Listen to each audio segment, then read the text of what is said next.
Assalamualaikum warahmatullahi wabarakatuh. Alhamdulillah.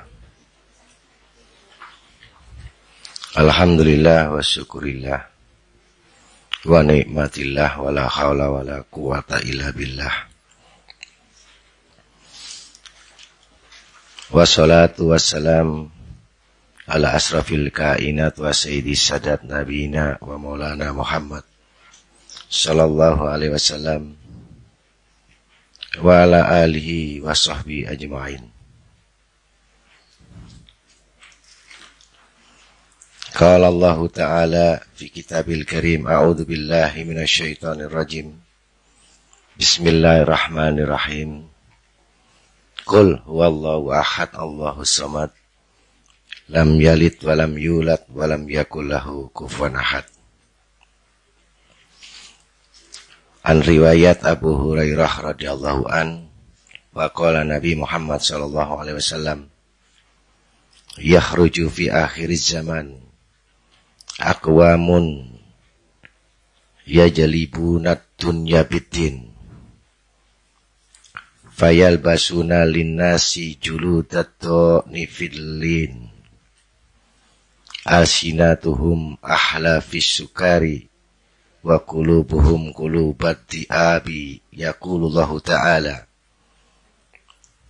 abi tagatarruna an alayya tatajari'un fabi khalabtu la afasanna alaihim fitnatan tada'ul hakimal aqili fima khairan. Sadaqallahul maulanal azim wa rasulih. Alhamdulillah, kita mengucapkan syukur atas nikmat-nikmat yang dari Allah yang telah dilimpahkan kepada kita semua, sehingga sampai saat ini kita masih bisa bersama-sama dikumpulkan oleh Allah dengan hidayahnya, taufiknya, barakahnya, sehingga kita bisa melaksanakan amal-amal yang diperintahkan oleh Allah Subhanahu wa ta'ala. Ma'asyiral muslimin rahimakumullah. Kita menginjak pada bab ikhlas, di mana keikhlasan seseorang itu tidak bisa dilihat dari lahiriah, tetapi bisa dilihat dari hati dan niat kita. Kenapa saya katakan tidak bisa dilihat dari perbuatan yang semata-mata diketahui manusia? Sebab ikhlas ini lawan katanya riya. Jadi riya ini mendekati syirik. Jadi kita melaksanakan yang namanya keikhlasan ini,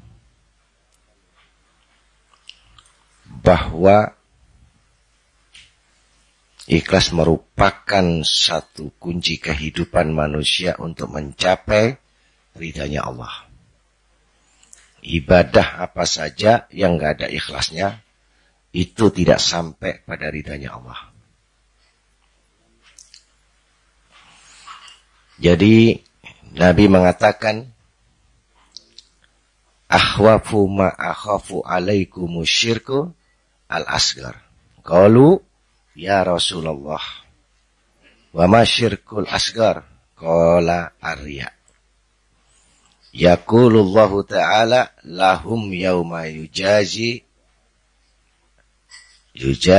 ibada bi'amalihim itahabu ilal ladina kuntum tura'una lahum fid dunya fanduru hal tajiduna indahum khaira.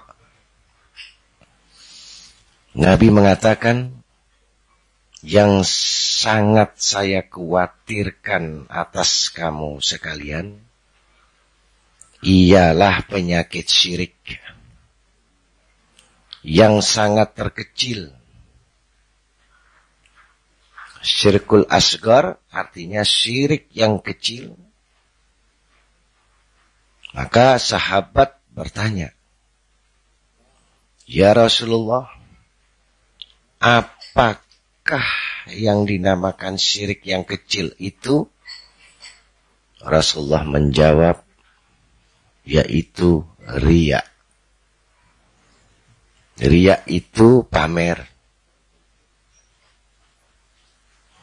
untuk mendapatkan pujian orang lain. Pada hari pembalasan kelak, Allah berkata kepada mereka, pergilah kamu kepada orang-orang yang dahulu, kamu beramal karena mereka di dunia. Jadi ingin dilihat. Lihatlah di sana, kalau kamu mendapatkan kebaikan dari mereka. Jadi amal itu membutuhkan ikhlas. Tidak ada pamrih. Yang saya katakan, apa hubungannya orang yang susah, orang yang senang? Masalah sholat itu tidak ada hubungannya. Nah, riya ini gandengannya bakhil. Jadi pelit. Riya ini itu bersamaan dengan bakhil. Jadi orang bakhil ini akan memberikan sesuatu kalau ada pujian. Yang menguntungkan dia memberi. Nih. Padahal sedekah sama Allah tidak demikian. Jadi sesuatu yang diberikan, nah ini ada unsur agar dapat pujian. Agar dapat penilaian dari orang. Jadi bukan karena Allah. Nah, ini dekat dengan bakhil dan riya. Lah riya ini syirik. Dan bakhil ini tidak bisa masuk surga. Gitu. Jadi kalau ada unsur kepentingan, dia mau kasih. Lah yang diminta sama Allah ini, wa amfiku, untuk memberikan tanpa ada apa-apa. Begitu. Jadi kalau manusia dalam tahapan keinsanan itu mencari. Sifat Allah memberi. Fattabi'uni yuhibbukumullah. Engkau mengikuti aku berarti mendapatkan sifatku dan dapat cintaku, kata Allah. Nah, sifat yang demikian ini sama-sama sakit. Orang yang pelit, orang yang bakhil ini mengeluarkan juga sakit. Karena nggak ikhlas. Begitu pula orang yang dermawan di sini nggak mengeluarkan, dia bingung, sakit juga. Jadi sama-sama sakit. Tapi yang dicintai oleh Allah Ta'ala di sini yang memberi. Sifat Wahhab dan Karim. Begitu. Jadi persoalan kita adalah ikhlas yang dibicarakan. Nah, ini membutuhkan latihan. Apakah kita termasuk golongan yang sudah ikhlas atau belum? Dari sekian juta manusia, satu yang ikhlas. Yang lainnya ingin dapat timbal balik atau pujian. Begitu. Jadi perbandingan di situ 1000 orang Islam, satu yang beriman. Coba bayangkan. 1000 orang Islam, satu yang beriman. 1000 orang yang beriman, satu yang yakin. Satu yang 1000 yang yakin, 1 yang hakul yakin. 1000 orang yang sedekah, 1 yang ikhlas. Masya Allah. Ini akhir zaman. Dan sifat yang ikhlas itu, setiap apa yang diberikan tidak ingat lagi. Itu ikhlas. Tapi setiap pemberian selalu diingat. Itu belum ikhlas. Nah, itu ditangguhkan sama Allah.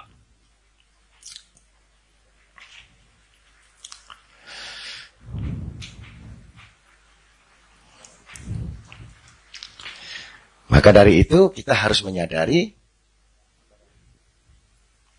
pahala itu sifatnya dari orang-orang yang mau mengerjakan, artinya bahwa tiap-tiap orang yang mengerjakan sesudahnya maka ditulis pahalanya. Nah, ini membutuhkan ikhlas. Waman sanna sunatan syai'atan. Jadi barang siapa yang mengadakan atau sunnah tradisi yang jelek, apa tradisi yang jelek tadi? Yaitu tadi sedekah ingin dilihat orang. Satu contoh lagi musim haji ini. Ya, musim haji ini supaya sak kampung tahu semua, maka dia bikin besar-besaran kalau perlu dikarak. Ini sudah tidak ikhlas, itu termasuk. Satu niat untuk mengundang, untuk meyakinkan, karena kebodohan amal, sehingga itu yang terjadi. Bukan doanya. Tapi yang diminta adalah doanya, bukan perayaannya. Dari sini tradisi yang jelek. Jadi Islam itu bukan tradisi, bukan budaya. Tapi Islam adalah aturan, akidah, dan risalah. Jadi harus bisa dimengerti. Kalau begitu kita nggak boleh selamatan. Siapa yang nggak melarang? Tidak dilarang itu. Tetapi permasalahan berangkatnya itu karena pamer itu kepada orang tetangga kanan kiri dan seluruhnya. Ini yang menjadi rusak iman. Makanya saya katakan 1000 orang yang sedekah, 1 yang ikhlas. Ini sumpah iblis tadi. Jadi bukan karena dia tidak ngerti. Ngerti. Ya.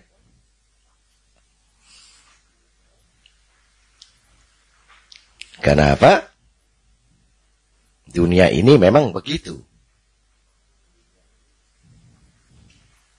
Nah, dikatakan lagi, fa'alaihi wijruha wa wijru man amila biha.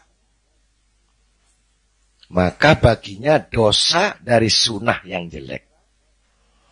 Itu dari dosa dari orang yang mengerjakan. Maunya dapat pahala, tapi sunnahnya jelek, dapat dosa. Begitu. Karena perbuatan ini tadi mengandung maksudnya sunnah, tapi sunnahnya tradisi jelek. Maka dapat hukuman dari Allah. Jadi begitulah yang namanya iblis itu menggiring manusia untuk membuat kekufuran tadi. Ini kata Nabi.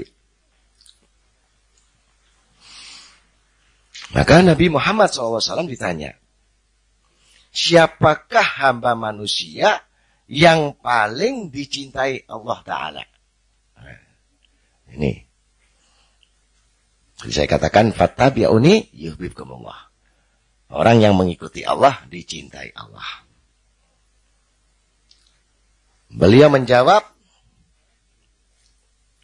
anfa'un nasi linnas wa an abdolil a'mal.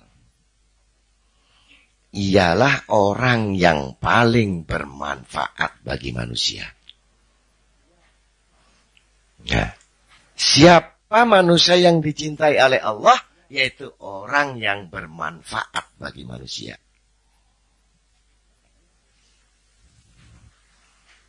Itu riwayat dari Sayyidina Umar radhiyallahu anhu. Su'ilan Nabi alaihi salatu wassalam an ahabbil ibad ilallahi ta'ala faqala anfa'un nasi linas wa an afdalil akmal, dan amal apakah yang paling utama juga? Tanya lagi, faqala, Nabi pun menjawab, idkhalu sururi ala qalbil mu'min yudridu anhu ju' au yaksifu anhul qurba au yakdi lahu dainan. Yaitu amal yang paling utama ialah yang menggembirakan hati orang mukmin. Nah, jadi orang mukmin itu susah, kita hibur hatinya gembira.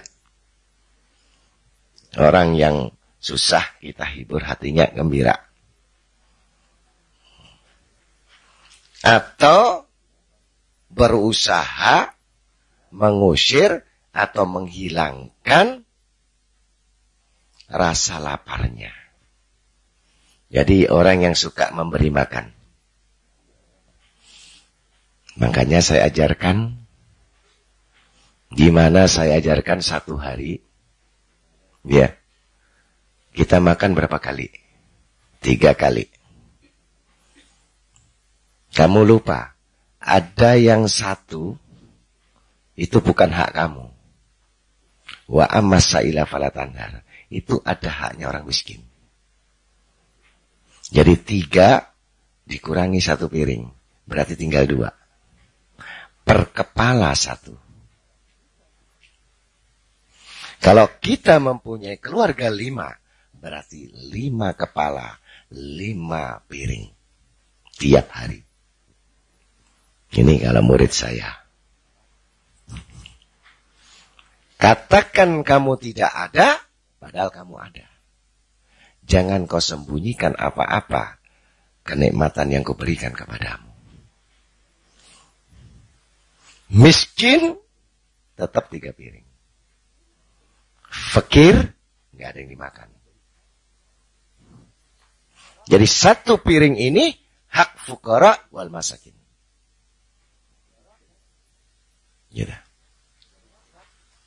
Ya. Jadi 1 hari per kepala. Kalau kita punya anak 5 piring. Kalau engkau ingin masukkan anakmu ke surga, kau ingin masukkan suamimu masuk surga. Kalau kau ingin jauh dari penyakit, kalau kau ingin jadi jauh dari masalah, laksanakan 1 hari 1 kepala, berarti 1 piring nasi kau kasih sedekah. Mana ayatnya Ustaz? Ada. Ad-duha. Fa'amal yatima fala takhar wa amas sa'ila fala tanhar. Jangan kau biarkan mereka. Bacanya enak surat ini. Tetapi mengamalkan, membuktikan, mempraktekkan, urusan itu dia lari dari Allah. Ini orang munafik. 1000 orang munafik, 1 yang beriman kepada Allah. Bukan gak ngaji. Bukan gak sembahyang. Bukan gak baca Quran. Bukan gak ikut kumpulan. Tapi an-nifaq, orang yang selalu mementingkan dirinya sendiri daripada orang lain. Ini tidak bermanfaat. Jadi amal yang bermanfaat selalu memikirkan kepentingan orang lain. Kemudian, setelah menghilangkan rasa laparnya ini, dia membantu membebaskan hutang-hutangnya keluarganya, atau hutang-hutang kelayaknya, atau teman-temannya. Dia harus dibebaskan kalau dia mampu. Begitu. Misalkan kamu punya uang 1 juta, itu ada orang lain utang 60.000, bantu selesaikan. Nah, ini amal yang paling utama di sisi Allah. Yakdilahu dainan. Jadi mengabulkan hajatnya untuk segala utang-utangnya dia. Waman masa ma'a muslimin fi hajatin lahu kana kasyami syahri wa'tika fihi. Setelah itu, barang siapa yang berjalan bersama dengan seorang muslim yang sedang mempunyai hajat atau kebutuhan. Jadi dia membantu seorang muslim yang mempunyai hajat, yang mempunyai kepentingan, yang mempunyai acara, apalagi tahlilan, apalagi acara haul, apalagi acara yang dicintai Allah Rasulnya, sama dia berpuasa sebulan. Di bulan puasa itu dan beritikaf selama sebulan juga pahalanya. Masya Allah. Ma'asyiral muslimin rahimakumullah. Wa man masya ma'a madlumi yu'inuhu syabatallah qadamaihi ala sirati yauma tajilul aqdam. Dan barang siapa berjalan bersama dengan orang yang dianiaya. Ini orang dianiaya, tapi dia mau menolong, dia mau membantu, dan dia mau betul-betul menolongnya dengan karena ikhlas. Kembali, ikhlas. Maka Allah Ta'ala kelak akan mengokohkan kakinya, menguatkan kakinya di atas jembatan Shiratal Mustaqim. Tidak goyang.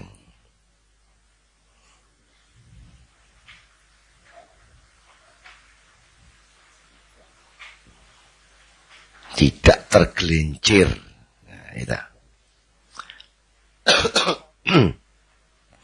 Waman kafa godobahu syatarallah auratahu wa annal khuluq as-sayyi'a yufsidul iman kama yufsidul khallul amsal. Khallul asal. Dan barang siapa yang menahan amarahnya, maka Allah akan menutupi auratnya. Jadi orang yang sabar, orang yang qanaah menerima, enggak marahan, enggak jengkelan, enggak dengkian, itu Allah akan memberikan menutup auratnya.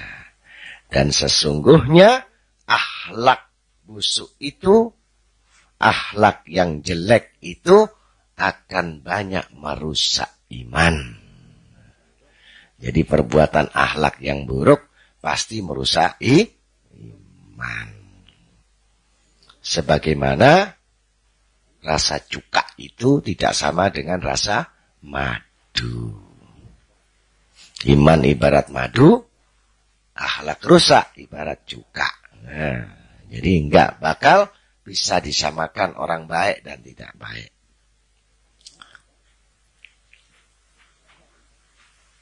Maka itulah yang dinamakan siapakah yang rusak itu, amal yang rusak itu, maka kata Nabi akan keluar kelak pada akhir zaman satu kaum golongan yang mencari dunia dengan menjual agama.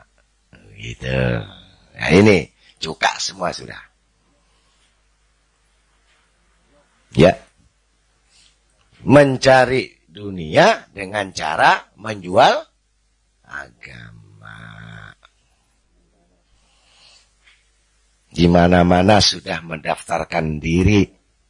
Di mana-mana mengajukan proposal untuk menjadi da'i, untuk menjadi orang-orang yang diminta untuk memberikan fatwa. Jadi ada pepatah, sumur mendatangi timba. Bukan timba mencari sumur. Tetapi sekarang dibalik, sumur berkeliling-keliling, namanya sumur ajaib. Sumur ajaib ini mencari timba. Jadi yang diisi yang mana, yang isi yang mana, itu yang susah dimengerti sekarang ini. Ini kata Nabi di akhir zaman. Dengan memakai pakaian sebagai ulama atau bulu domba. Pakaiannya ulama. Dengan pakaian ulama, lidah mereka lebih manis daripada madu. Indah kata-katanya, indah kalimatnya, indah ajakannya, indah rayuannya, tetapi sebenarnya mereka, lidah mereka itu bagaikan serigala. Ya, walaupun kelihatan manis daripada madu, sedang hati mereka bagaikan serigala yang siap menerkam. Di mana ada kesempatan diterkam, di situ ada kesempatan habis. Inilah akhir zaman yang kata Nabi akan muncul beramai-ramai. Akhirnya rusaklah alam ini. Allah berfirman kepada mereka, apakah terhadapku mereka bermain-main dan mau melawan dengan kebesaranku? Jadi ayat yang disampaikan, hadis yang disampaikan, tetapi justru hatinya melawan terhadap Allah Ta'ala. Tidak ada rasa takut kepada Allah dan ancaman Allah. Maka aku bersumpah akan menurunkan kepada mereka bala fitnah, ujian besar. Sehingga orang berakal itu pun akan bingung. Orang yang berakal pun akan susah. Orang yang sadar pun akan pingsan. Sebab apa? Waktunya pingsan. Karena nggak bisa mikir lagi. Kalau orang udah buntu, mau mikir apa? Mau jalan ke kanan, salah. Mau ke kiri, salah. Mau ke kiri lagi, salah lagi. Diam tambah salah. Maka dibuntu sama Allah kehidupannya. Pekerjaannya pun dicopot sama Allah. Dihinakan sama Allah. Kalau sudah tidak mengenal Allah, maka masuk insan ini, masuk menjadi hewani. Yang kedua, sifat hewani keluar, maka sifat syaitoni. Setan. Kalau sudah setannya keluar, maka menjadi orang yang terhina sampai matinya. Nah, inilah ujian orang-orang beriman, keluar dari akidah, keluar dari keyakinan, keluar dari iman, maka menjadi hewani. Serakah, tamak, pada yang direbutkan cuman bangkai saja dunia ini. Jadi orang yang beriman adalah yang mengakhirkan hidupnya bekal kita. Apa bekal kita? Amal kita. Yang baik-baik saja. Siapa yang sukses? Orang yang menjaga sholatnya 5 waktu. Siapa meninggalkan sholat 1 kali? 1 kali. Dosanya lebih besar dari 70 kali zina. Sholat 1 kali ditinggalkan, itu dosanya lebih besar dari 70 kali zina, 70 minum bir, 70 minum minuman keras, 70 kita main judi. Itu besar meninggalkan sholat yang 1 kali. Wajib dikodok dan diganti. Karena itu adalah perintah Allah. Siapa yang mengingkari itu, berarti dia akan melawan sama Allah. Ingat-ingat itu. Milih yang mana? Maka Imam Ghazali bertanya, apa yang paling berat hidup ini? Tanya sama muridnya. Mengerjakan sholat. Apa yang paling ringan? Kata Imam Ghazali. Meninggalkan sholat. Dua hal ini sangat ringan dan sangat berat. Kalau kamu tidak menyadari bahwa dua ini adalah ketentuan Allah. Kalau kita sudah 10 tahun, ya dosa kita hitung aja. Berarti kita tiap hari ngontok 2 kali seterus. Ya, sebelum lunas utangnya, tidak akan dikabulkan oleh Allah semua apa-apa yang dimintanya. Jadi umpamanya orang hutang di bank kan harus bayar dulu ya.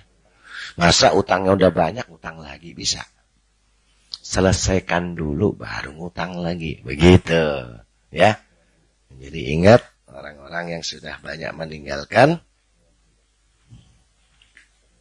dibayari. Nah. Kemudian dari Anas bin Malik radhiyallahu an, qala Nabi Muhammad sallallahu alaihi wasallam, man a'ana madluman hajinan matruhan kataballah lahu salasa wa sab'ina maghfiratan wahidatun minha islahu amrihi fid dunya wasnatani wa sab'una darajatan fil uqba. Jadi dari Anas bin Malik, barang siapa yang menolong orang yang teraniaya atau yang dianiaya atau yang susah. Jadi kalau kamu mau kasih makan orang yang susah itu kan Masya Allah. Jadi orang yang susah ditolong. Karena susahnya ditolong, maka dia dapat. Atau orang-orang yang terbuang. Jadi orang yang disisihkan. Jadi kamu kalau melihat orang yang gak makan tuh kalau hujan-hujan ini, ya Allah, kamu lihat itu kehujanan dia. Yang dimakan gak ada, yang dimasak gak ada. Nah itu kamu pikirkan, kamu dapat rezeki, kasih dia. Ya. Ini ada orang yang betul-betul. Daripada aku beli rokok, ya. Lebih baik uang rokok ini ku belikan 1 bungkus untuk mereka. Itu saya dulu. Kalau anak-anak yang gak bisa, rokoknya lebih utama daripada kasih makan orang. Karena apa? Ilmunya gak ada. Orang gak punya ilmu tuh begitu. Ya. Jadi setelah itu, yang susah itu dibantu, maka Allah Ta'ala menulis dia, menetapkan baginya 73 ampunan dosa. Masya Allah.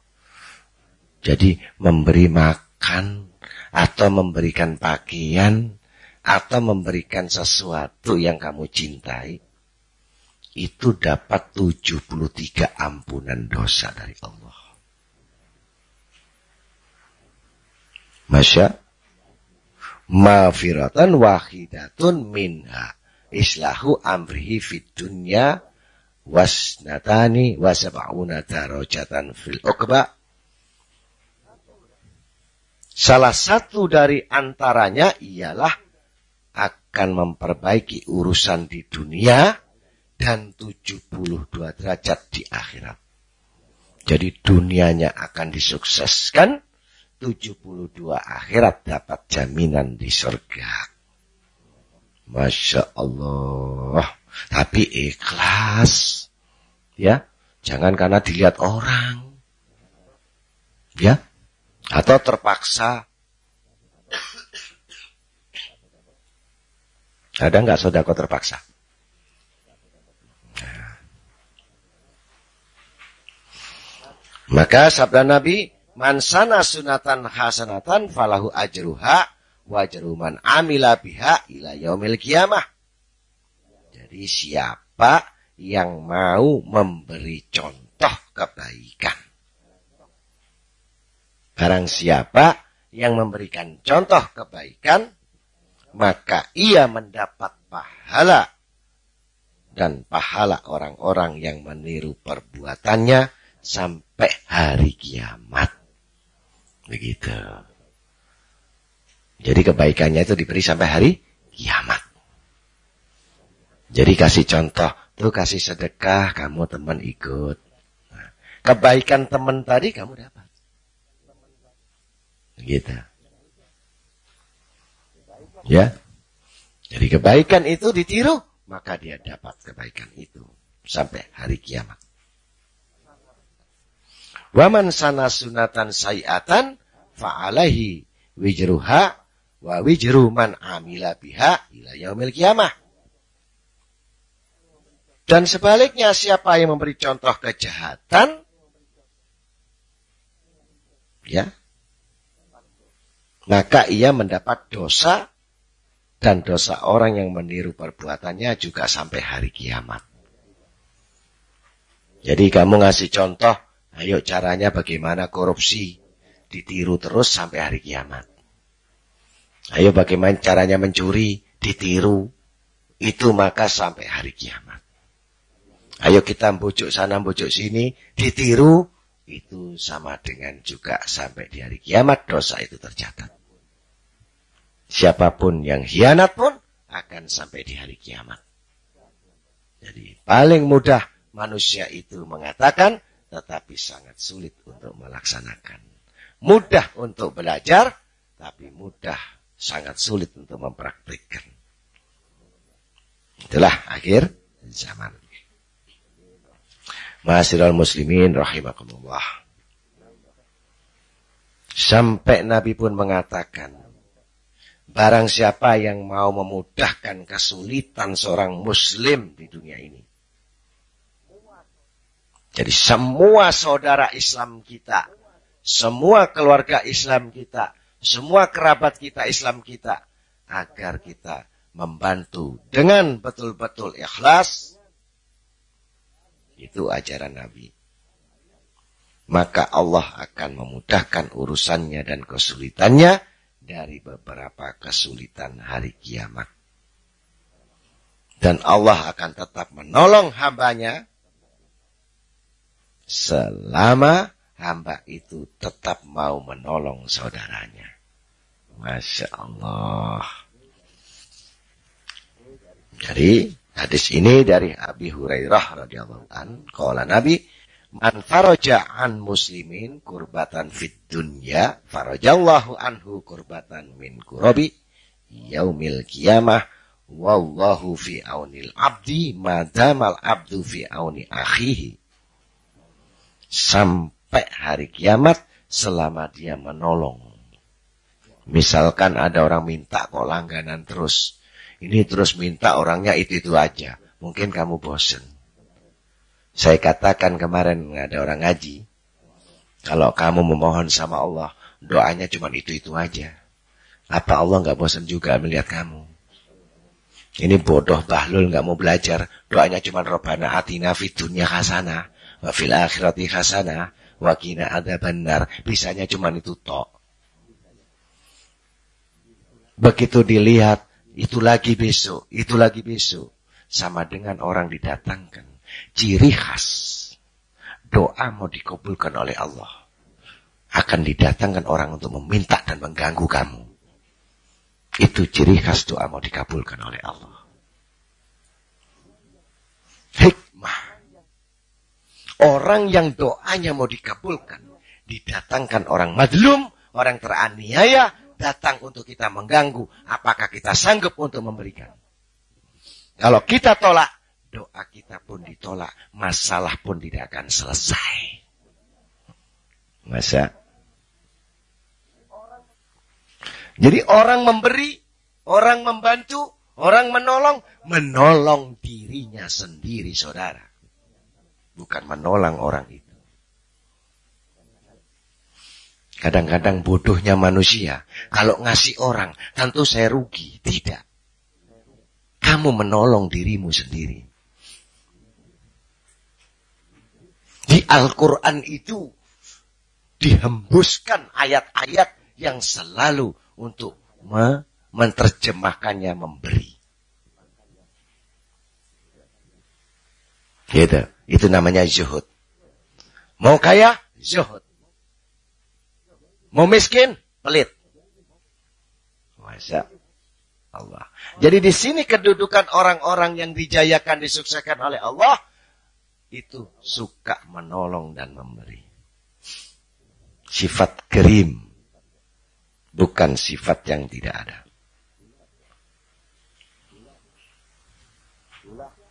Maka disitulah, maka ada ketentuan saat doa mau diterima, datang orang minta. Kadang-kadang maghrib, kenjereng. Ganggu aja ini. Kasih 1.000 rupiah. Enggak ada 1.000 rupiah, kasih 10 rupiah. Itu doa mau dikabulkan. Kadang sibuk, diganggu dia. Dihardik, diusir, sama dengan kamu mengusir doamu sendiri di hadapan Allah. Kamu meminta 5 kali sehari sama aku, kata Allah. Kamu terus-terusan memohon aku, tetapi aku datangkan seorang hambaku, bagaimana kamu menolong dia? Ternyata kamu usir dan kamu hardik. Maka aku cabut semua doamu, dan ku lemparkan kamu ke neraka, karena itu adalah hambaku. Berarti dusta kamu minta sama aku. Dusta sujudmu. Dusta bohong kamu. Gitu. Ya. Tidak diterima doa. Qala Nabi Muhammad SAW,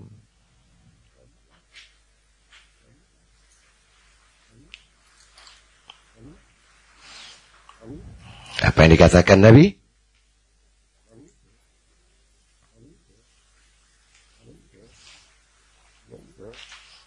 Yaitu man an'amallahu ala abdin ni'matan min ni'amahi sagratut au kaburat faqal alhamdulillah ila kana qad utiya afdhala mimma ahada. Tiada Allah yang memberi nikmat kepada hamba, baik kecil ataupun yang besar, kemudian manusia itu bersyukur dengan selalu mengucap alhamdulillah. Dikasih sedikit alhamdulillah, dikasih besar alhamdulillah. Itu telah diberi sesuatu yang lebih besar dari apa yang telah diterima itu.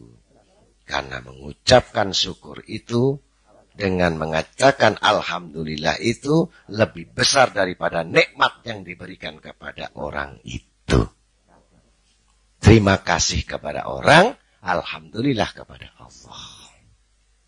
Begitu. Ini namanya orang ikhlas.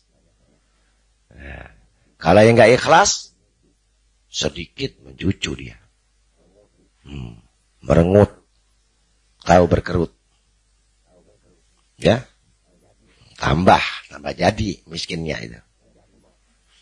Ya, semua orang di dunia ini mau kaya apa miskin?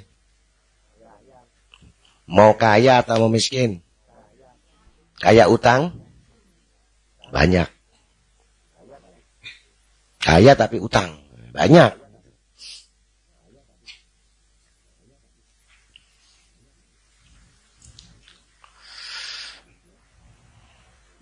Maka dari itu, jangan sampai terjadi sesuatu manusia itu karena tidak ikhlas.